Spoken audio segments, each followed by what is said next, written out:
Hey everybody, Tafony here once again, and today's rambling about is going to be on the qubit Mojave. I wanted to point to that before I covered the logo up with the clock input.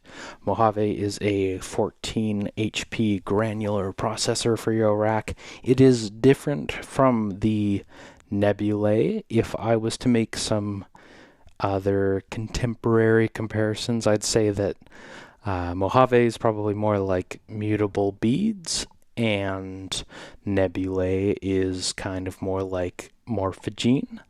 Now, given that poor comparison, I should point out that I'm not affiliated with Qubit. I bought this module used off a local seller.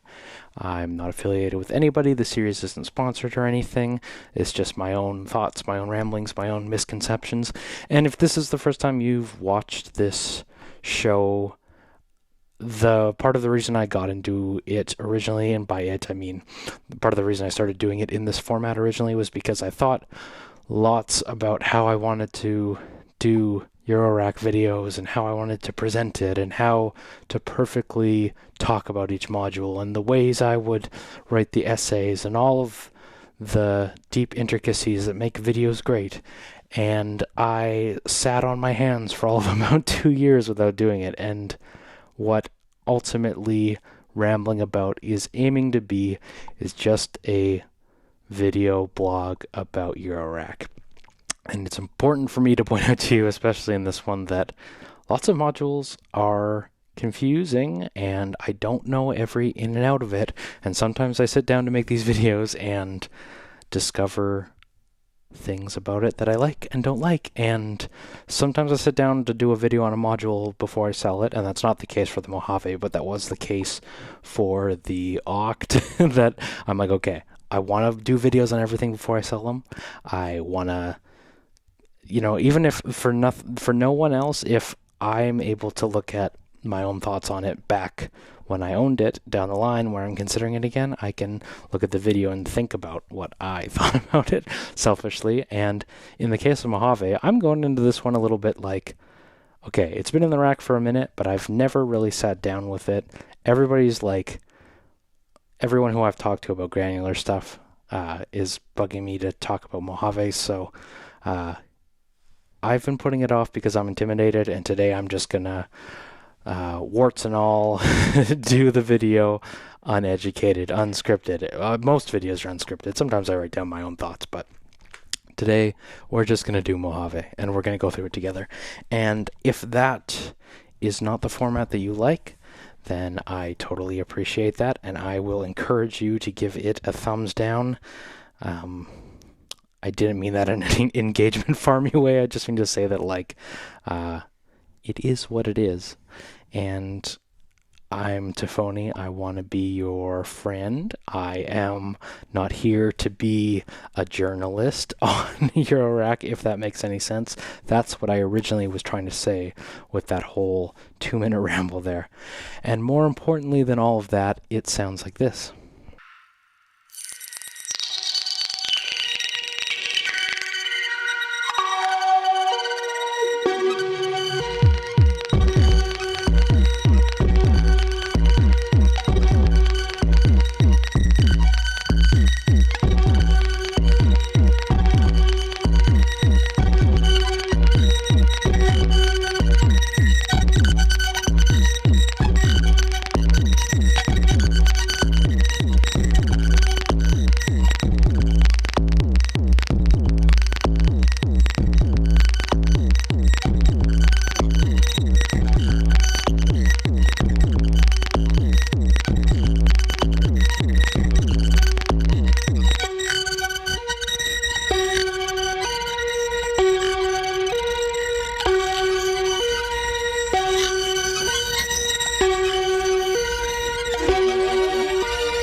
So Mojave, and a little bit of context on granular stuff for me. I love the nebulae.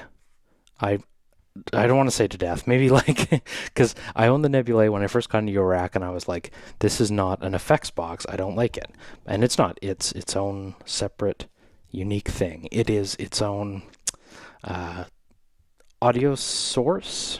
It is its own looper. It is its own granular source. It's its own phase vocoder. It's its own all those things.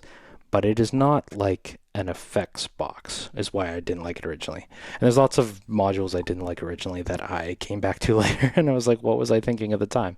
And there will probably be again. These are the unfortunate joys of Eurorack. But in the world of the Mojave, I also owned it a first time, and I'm owning it a second time. Joys of Eurorack. And I think of Mojave more as a granular effect, a granular processor. It does not have, as far as I know now, I know there's other firmwares and stuff for this. There's other settings that can be done. I have a cat hair on me, and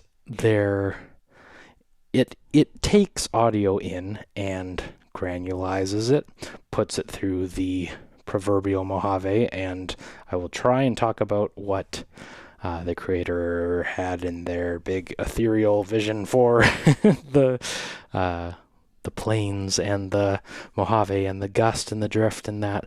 But Mojave's a effect, and nebulae is a audio buffer. Now Mojave has a buffer, but if you've had beads, you know, you either like you send stuff into it and it has other sources. It has a microphone on board, but yeah, it's not a. I don't believe you can play this like a wavetable synth, which you can on the beads. So maybe beads isn't a very apt comparison, but it's its own processor. So let's bring in some of that sound just to start it off. Now it's gonna be loud, isn't it?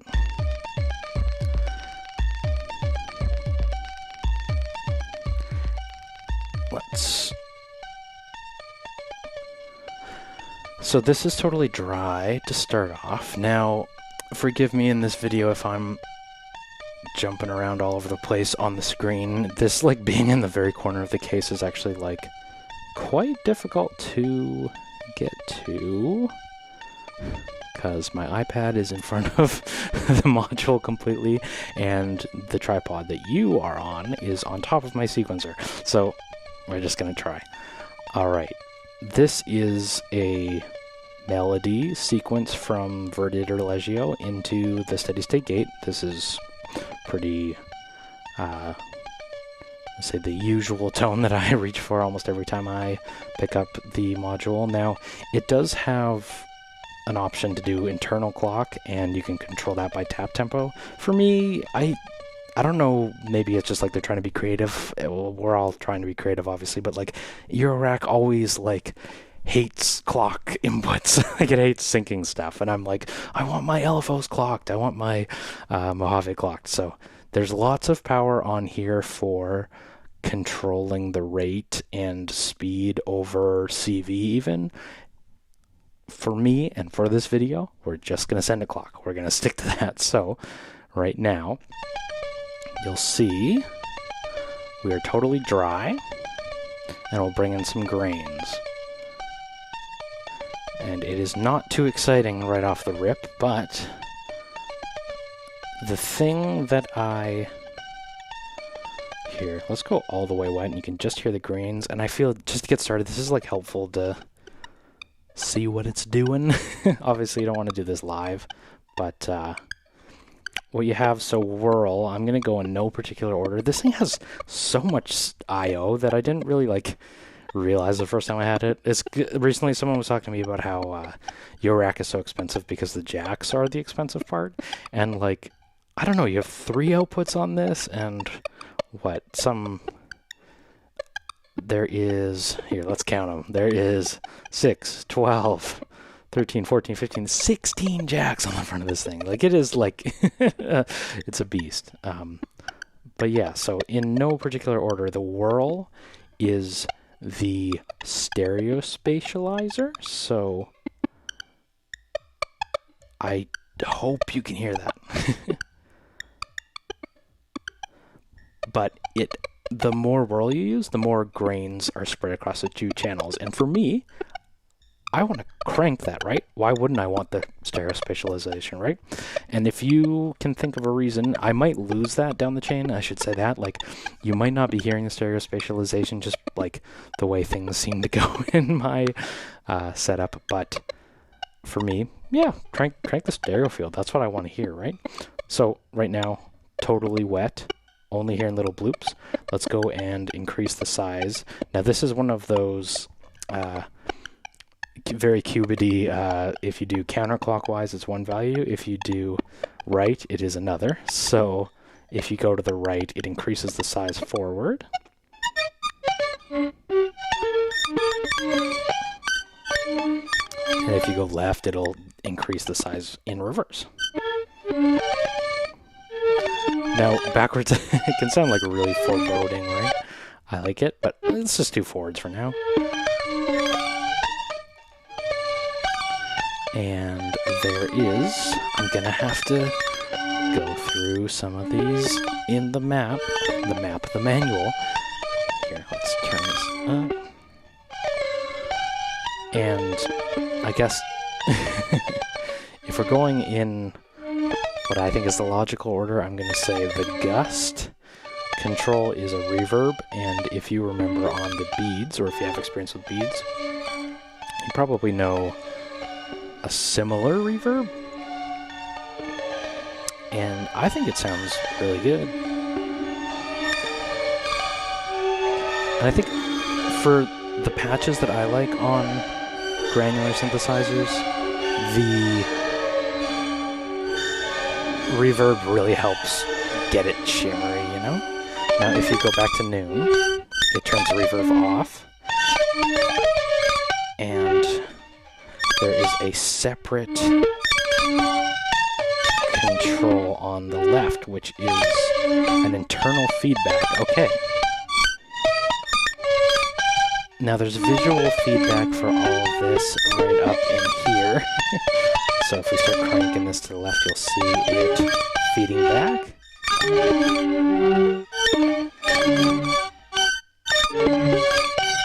And I actually quite like that. Oh, I wish we got both. But then I guess, in saying that, if I do feedback here, and then do reverb from another module,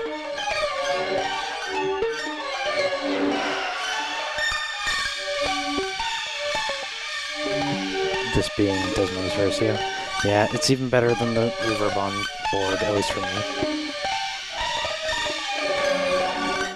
Now, this is totally wet. It's going to sound, and just the quick aside, I'll mute it for a second. We're going to hit things sound terrible on the way here, just to show you what it's doing, because, yeah, melodies are going to get mangled in a way that is not in scale, and that's okay. So let's get back to that. So I am going to turn off Desmodus just so we can go through other stuff without hearing like Desmo when you should be hearing something else, right? So Desmo's back off. Let's bring the sound back in. This is just grains, no dry. So then we did our size. We did the gust.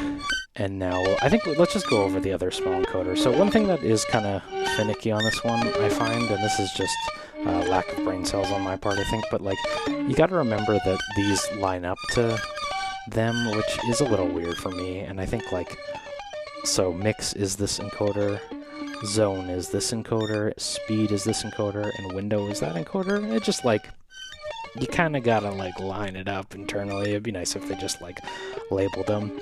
And I think this will be my last gripe with the module, and I do really like it.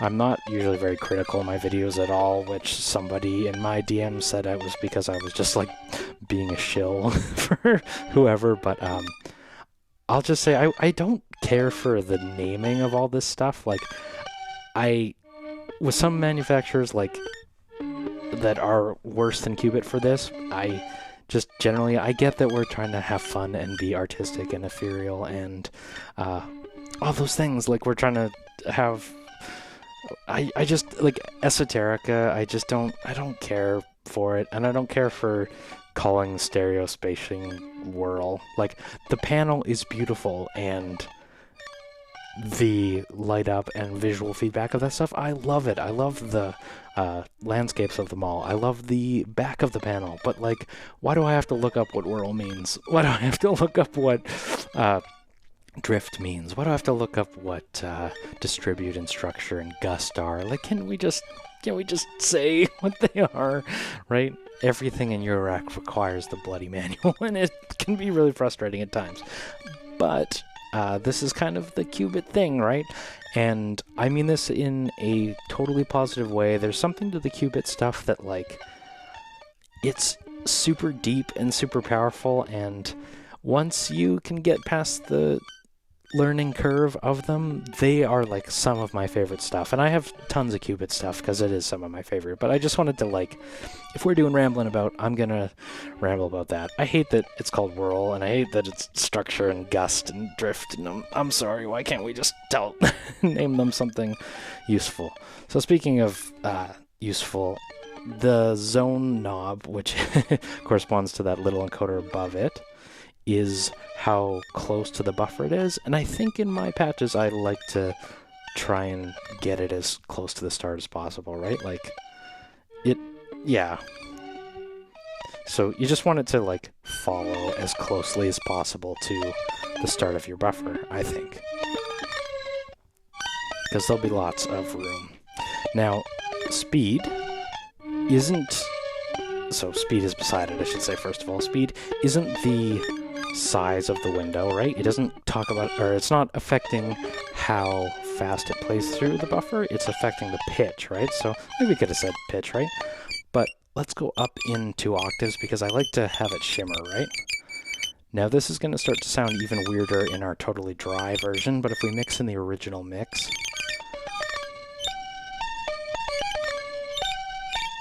it starts to sound nice. And if we bring in that feedback again,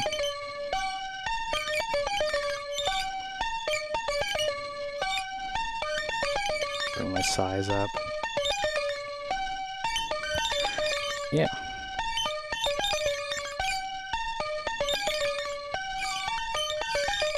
Yeah, real-time audio all the way, or you can do it super delayed later on. And I think the buffer has to write through too. These are my super scientific thoughts on it, but I usually just take it all the way up to be as close as you can, right? And then speed, so we're up an octave, but you can go down 2 octaves as well.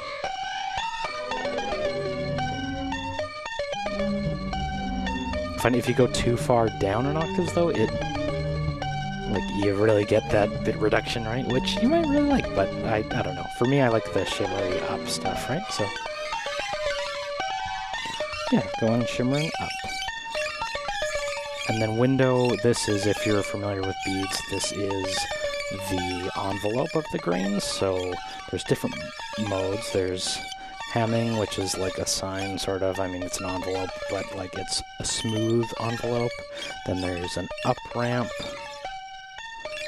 which is the, you'll notice again the color here, it turns to green. At the top is the yellow, this is the triangle, and then purple, exponential, down ramp, and then right is square. So if you're really chopping them up, you can, and I do like to do that a lot. Let's just bring our size down a little bit.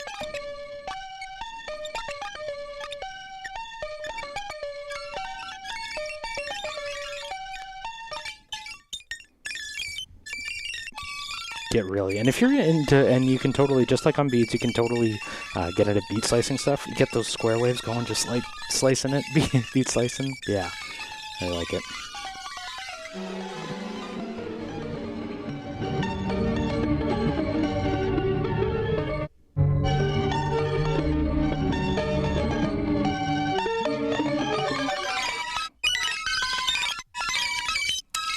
So yeah, in no particular order. There is also a lock, so you can freeze your buffer on the left, so I can take out my input, or I could stop sending it other stuff from my input, and it'll save my buffer, right? Now I think because my zone is in the super live mode, it might have some implications on there, but yeah, I don't use the lock of the buffer, right? It's cool, but you know, it's not so much for me. What I have used though is a freeze, so that'll freeze the buffer, right? It's cool. I mean, I don't know if I would use the button as a performance tool, but like sending clocks to the freeze is something I love to do on beads. And this all is sounding terrible right now. I just want to acknowledge that, I guess, before someone points it out to me in the comments. But the big thing, so let's just dial in a tone we do like really quick.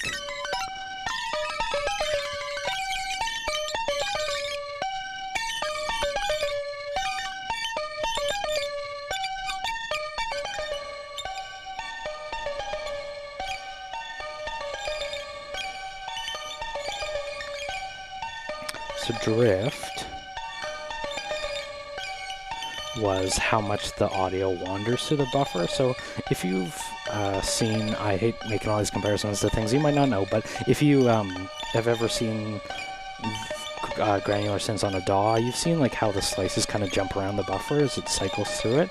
The more drift you have, the more random the buffer is. I don't love doing a ton of drift, but a little bit can help it sort of do that shimmery reverb stuff that I really like. So that is what it sounds like. And in the middle, there's this little flashing sky, which is showing us the clock rate and the rate knob below it. So you can increase your clock divisions by cranking this up. And you hear it kind of sounds like feedbacky if we turn the feedback up too. But you want to kind of strike a balance that the grains aren't so small that the envelope is like eating them, you know what I mean?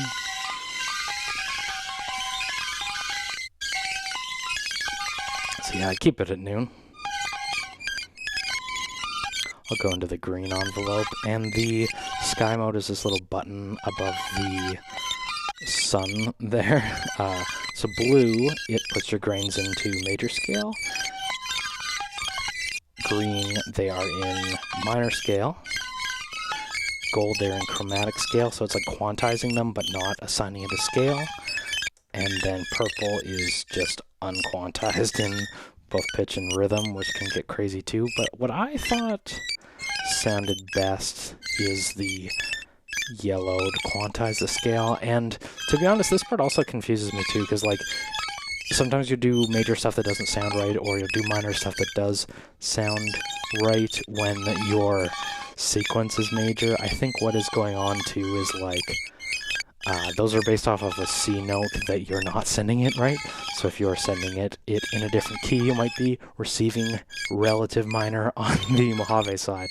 I'm gonna say that's above my pay grade, but we're just going to keep it in the quantize mode and bring our octave up so we can get some shimmeriness, I hope. And then the last thing I think I haven't covered is the structure knob. And there's a lot to go over here, I'm sorry. Structure is the random pitch shifting. Okay, we want lots of random pitch shifting, so let's crank the structure.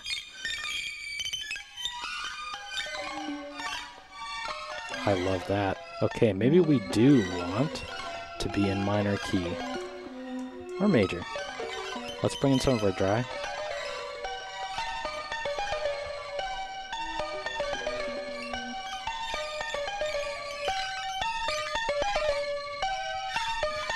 Yeah, okay. So right now my grains are a little too small, I think. Let's bring down my clock division. Bring in some reverb.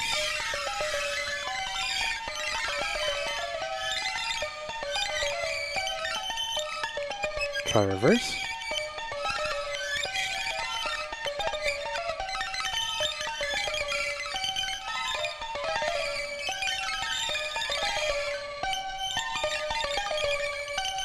Yeah, okay. I like that.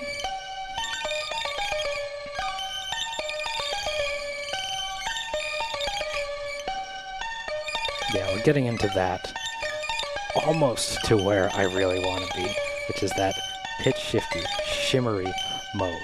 So there are, or the big switcher, I guess, on here is this green, which is the generation mode. So there's 3 modes. There is the first, which is blue. And let's take out my dry mix. So this is the erode mode, the default mode. It generates grains each time it receives clock, as well as if you hit the generation button, and it sounds like that. And then green is shear. So it monitors the incoming audio stream, and grains are generated when it hits the threshold. Okay, so maybe we didn't want to be in shear mode before. Maybe we wanted to be in clock mode that whole demo. Okay, well, now we are. Although it doesn't seem to change it too much, right? Maybe I was loud enough, or maybe my hits are on clock, right? So that's cool. And then if we go to the yellow mode, it is the chisel mode, which it is only generating from the gen button. So nothing, nothing, nothing. Hit the gen button. Yeah, that's cool. So yeah, I think we do want to be in blue mode, though, I think, for some clocked goodness, right? And I want as much structure as possible. And we'll bring our size down a little bit. Mix in some dry.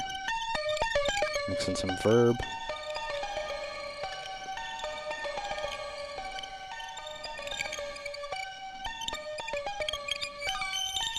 Try some reverse. That's really nice.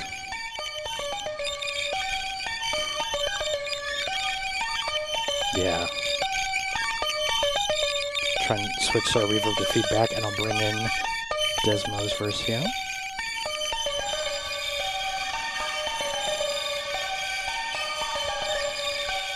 Yeah, that sounds really nice. Let's go back to forwards.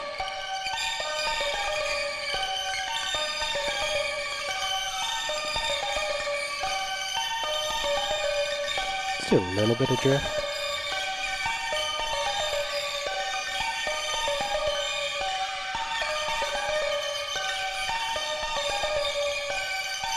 Yeah. That's pleasant, isn't it? I think. If I bring down my speed a little bit. And I think we'll just change our melody a little bit, just for everyone's sanity here.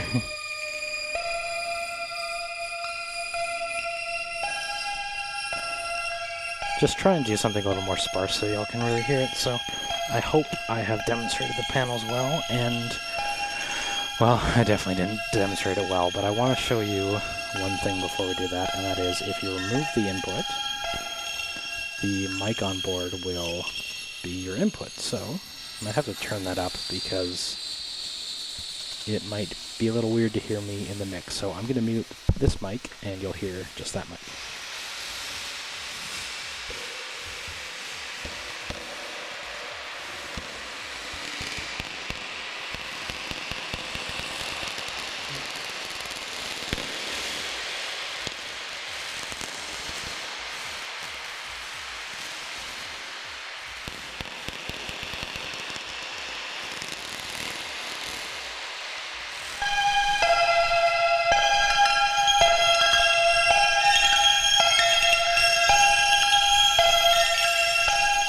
Yeah, I think you got to be way louder with it than just me poking at it. I have a lot of cameras in the way right now, but yeah, there's a mic on board if that suits your taste. Now, I think I found that patch here that I really wanted to see, so that's what that sounds like. Let's do a little different sound.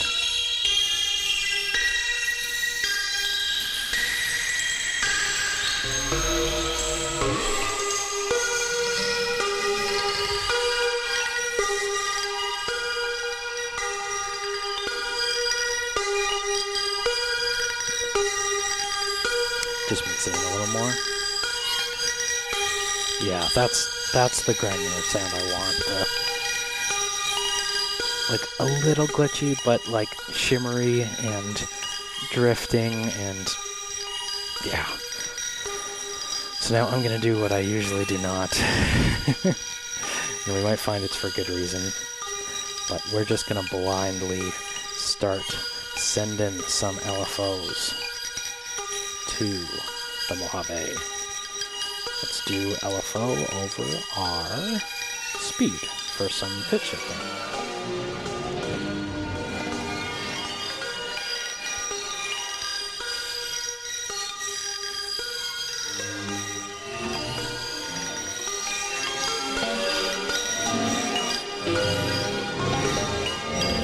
Yeah, see, that's not quantized, so yeah, it's cool. If you sent that quantized stuff, I think it'll respond to it. Lock? What about freeze?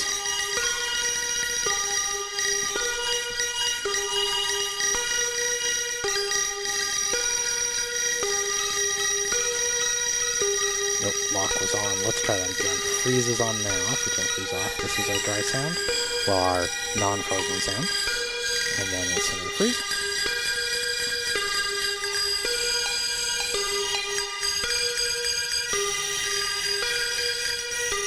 Yeah, that's actually just a little more shimmery, you know? Distribution?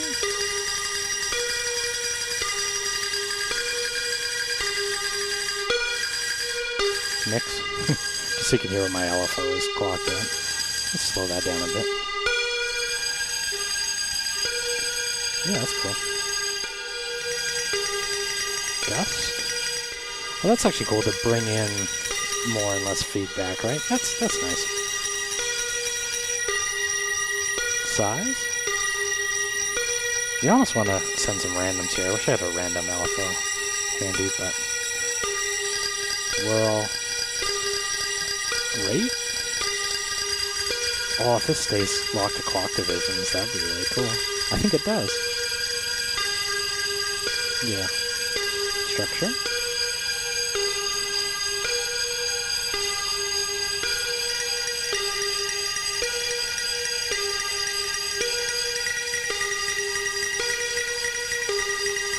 Size might be a good one too.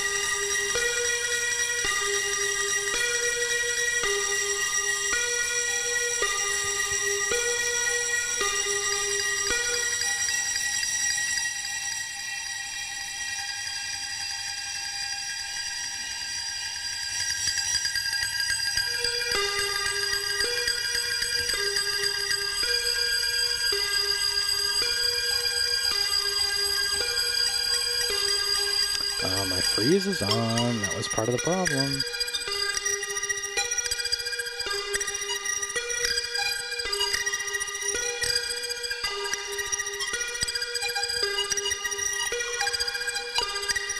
Very nice. Let's try a different mode.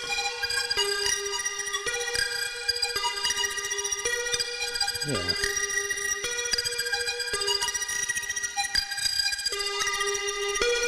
And then let's bring in some drums.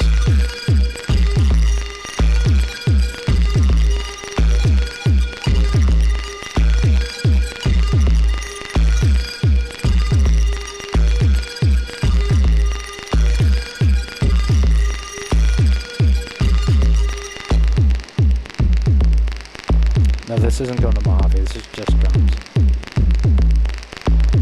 Bring in our synth voice again.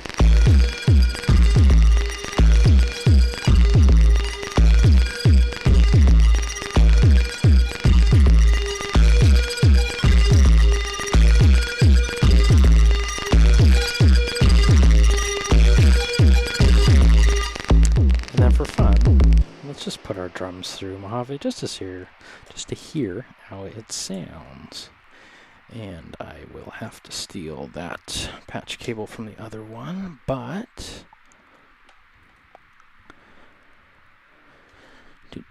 sorry, I can't see in the sea of cameras. That was not a ocean pun. I guess this isn't the Nautilus, is it?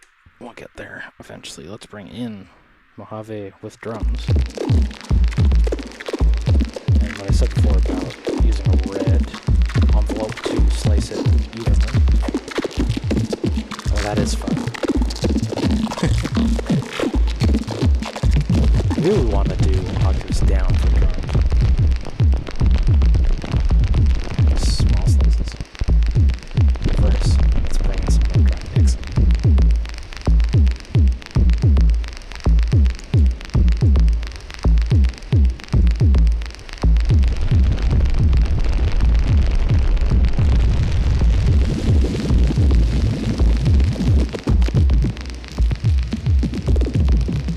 It does make them fun. There's just like a little spice right now.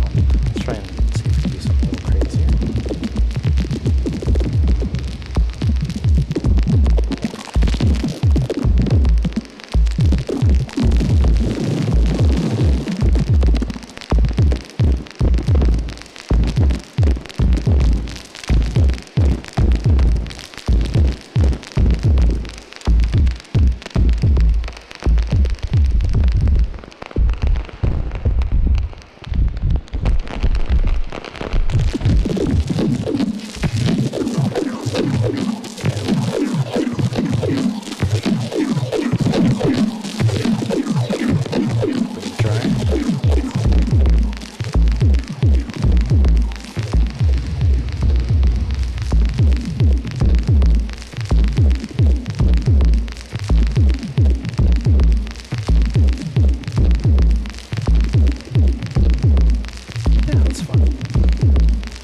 I don't know if I would put the end of my chain. Oh. That's cool.